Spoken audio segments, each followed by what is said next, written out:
Hello friends, आज की इस पर्टिकुलर वीडियो में हम लोग बात करने वाले हैं काफ़ी इंटरेस्टिंग टॉपिक के बारे में जिसका नाम है श्रीलंका सिविल वॉर। अभी रिसेंटली एक वेब सीरीज है जिसका सीजन 2 रिलीज हुआ है। उसका जो रेफरेंस लिया गया है वो श्रीलंका सिविल वॉर से ही लिया गया है। तो मैं आप लोगों को रिकमेंड करूंगा कि वो वेब सीरीज आप लोग ज़रूर देखिए। तो आज हम बात करेंगे श्रीलंका के बारे में। तो श्रीलंका की अगर हम ज्योग्राफिकल लोकेशन देखें तो जो हमारा इंडिया है उसके एकदम साउथ में एक छोटा सा देश है। तो हुआ क्या, श्रीलंका के अंदर एक कम्युनिटी पाई जाती है जिसका नाम है सिन्हले।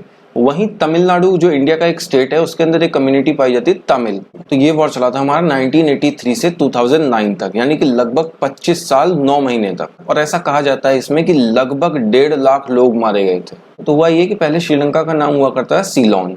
वहीं सन 1800 से पहले यानी 18 सेंचुरी से पहले श्रीलंका के अंदर जो कम्युनिटी है सिन्हले और तमिलनाडु के अंदर जो कम्युनिटी है तमिल, इनमें काफ़ी अच्छी दोस्ती हुआ करती थी। वहीं उसके बाद सन 1815 में यहाँ पे ब्रिटिशर्स आ जाते हैं और वहाँ पे ब्रिटिशर्स का शासन होता है। अगर हम श्रीलंका की लोकेशन देखें तो वो इक्वेटर के काफ़ी करीब है, तो उसकी वजह से वहाँ पे काफ़ी अच्छी बारिश होती है। इसकी वजह से वहाँ पे रबर, कॉफ़ी और टी, इसका उत्पादन बहुत ज़्यादा होता है। तो ब्रिटिशर्स क्या किया करते थे कि जो तमिल्स हैं उनको एज अ लेबर बना के ले जाया करते थे श्रीलंका के अंदर, और वहाँ पर लंबे समय तक तमिल से काम करवाया गया था। उसके बाद कुछ तमिल्स ऐसे थे जो वहीं सेटल हो गए थे। तो जो ब्रिटिशर्स थे उन्होंने काफ़ी फैसिलिटीज़ प्रोवाइड करी थी तमिल्स को, जिसमें कि हेल्थ, एजुकेशन और जो सिविल सर्विसेज है उसमें भी मोस्टली तमिल्स ही हुआ करते थे। तो उसके बाद जो श्रीलंका की खुद की जो कम्युनिटी थी सिन्हले, वो लोग इस चीज़ से काफ़ी जेलस फील किया करते थे। यानी कि वो लोग ये सोचा करते थे कि हम लोगों को नज़रअंदाज किया जा रहा है। तो एक तरीके से सिन्हले कम्युनिटी के लोग ये सोचा करते थे कि मतलब हमारी ही ज़मीन पे तुम खेती करते हो, पैसा कमाते हो, सब चीज़ है और हमें ही कुछ नहीं मिलता। तो हुआ क्या, 1948 के अंदर श्रीलंका आज़ाद हो जाता है और यहाँ से ब्रिटिशर्स चले जाते हैं। तो जैसे ही यहाँ पर श्रीलंकन गवर्नमेंट आती है कुछ बदलाव कर देती है, जिसमें कि वो कहती है कि एक ही धर्म, एक ही सिटीजनशिप और एक ही भाषा हमारे यहाँ बोली जाएगी। जिसमें कि वो लोग कहते हैं कि हमारा जो कंट्री होगा वो बुद्धिस्ट कंट्री होगा, हमारे यहाँ सिंगल सिटीजनशिप मिलेगी, वो मिलेगी सिन्हले लोगों को। और उसके साथ उन्होंने ये भी कहा कि सिविल सर्विसेज के अंदर अब सिर्फ सिन्हले कम्युनिटी के लोग ही होंगे। हुआ ये कि एक तरीके से इतने सारे बदलाव को देखते हुए तमिल्स कम्युनिटी के फेवर में कोई भी चीज़ नहीं थी। तो एक तरीके से उन लोगों के ऊपर प्रेशर बनाना चालू कर दिया श्रीलंकन गवर्नमेंट ने। तो ऐसा कहा जाता है कि किसी को इतना भी नहीं डराना चाहिए कि उसके अंदर से डर खत्म हो जाए। तो ऐसा ही कुछ हुआ श्रीलंकन तमिल्स के साथ। हुआ क्या, जो श्रीलंकन गवर्नमेंट थी वो तमिल्स के ऊपर प्रेशर बनाती रही और उसके बाद उनको टॉर्चर करती रही। और फिर टाइम आता है 1973 का। 1973 में जो तमिल्स हैं वो एक संगठन बनाते हैं, एक ऑर्गेनाइजेशन फॉर्म करते हैं जिसका नाम होता है लिट्टे, लिबरेशन ऑफ टाइगर्स तमिलिलम। ये ऑर्गेनाइजेशन के जो चीफ थे उनका नाम था प्रभाकरण।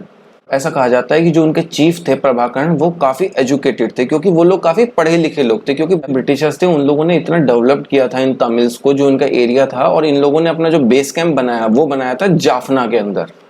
तो स्टार्टिंग में जो तमिल्स के द्वारा जो ये कम्युनिटी बनाई गई थी लिट्टे, वो पहले अपने राइट्स की बात किया करती थी। यानी कि श्रीलंका के अंदर जाफना वाला एरिया जो है वहाँ पर उनको एक अलग प्रोविंस दिया जाए या फिर उनकी कम्युनिटी को भी कुछ मान्यता दी जाए।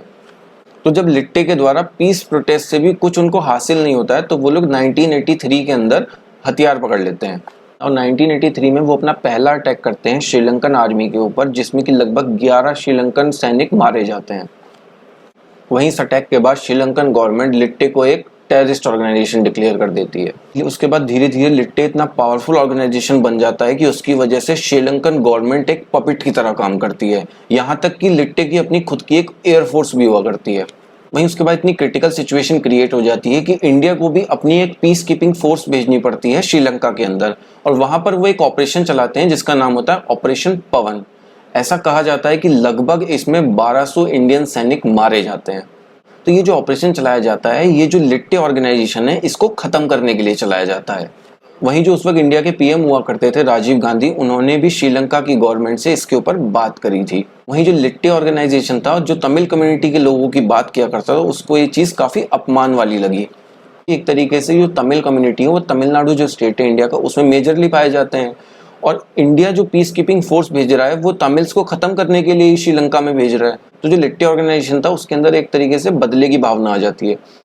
तो फिर टाइम आता है 1991 का। जो इंडिया के पीएम होते हैं राजीव गांधी, उनको एक ह्यूमन सुसाइड बॉम्ब से तमिलनाडु के अंदर मार दिया जाता है।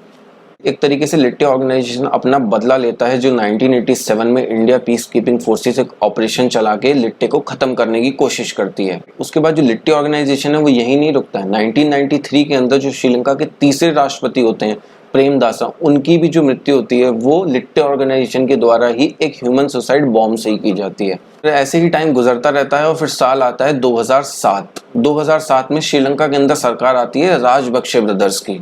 उसके अंदर डिफेंस मिनिस्टर होते हैं गोटाबाया राजपक्षे और वहीं जो प्रेसिडेंट होते हैं वो होते हैं महिंदा राजपक्षे। यहाँ पर वो एक वॉर डिक्लेयर कर देते हैं जिसका नाम होता है बैटल ऑफ जाफना।